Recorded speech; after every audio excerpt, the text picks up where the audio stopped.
ఇక రాఖీ పౌర్ణమి పండుగ సందర్భంగా రవాణా బీసీ సంక్షేమ శాఖ మంత్రి పొన్నం ప్రభాకర్ ఆర్టీసీ బస్సులో ప్రయాణించారు. హుస్నాబాద్ నియోజకవర్గ కేంద్రానికి వెళుతున్న క్రమంలో పందేల నుంచి హుస్నాబాద్ బస్ స్టేషన్ వరకు సాధారణ ప్రయాణికులతో కలిసి ఆర్టీసీ బస్సులో ప్రయాణించారు. ఈ సందర్భంగా బస్సులోని మహిళా ప్రయాణికులు మంత్రి పొన్నం ప్రభాకర్ కు ర్యాకీలు కట్టి తమ ఆత్మీయతను చాటుకున్నారు. మహిళా ప్రయాణికులు ర్యాకీలు కట్టడంతో మంత్రి సంతోషం వ్యక్తం చేశారు.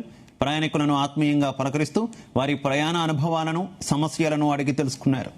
ప్రయాణికులకు రాఖీ పౌర్ణమి శుభాకాంక్షలు తెలిపారు.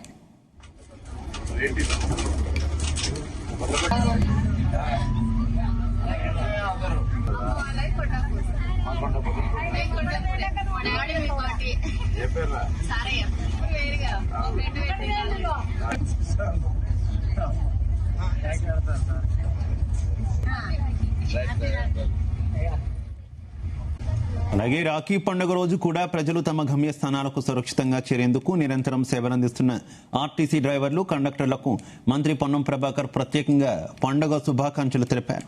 పండుగ రోజుల్లో కుటుంబాలకు దూరంగా ఉంటూ ప్రజల కోసం సేవలందిస్తున్న ఆర్టీసీ సిబ్బంది సేవలను అభినందించారు. ప్రజాపాలనా ప్రభుత్వంలో మహిళలకు మహాలక్ష్మి పథకం ద్వారా ఆర్టీసీ బస్సుల్లో ఉచిత ప్రయాణ సౌకర్యాన్ని కల్పిస్తున్నామని మంత్రి తెలిపారు.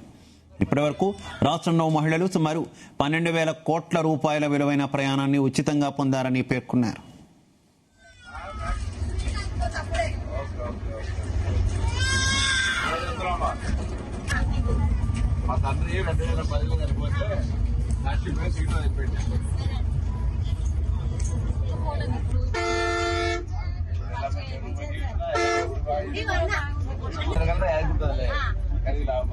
అక్కడికి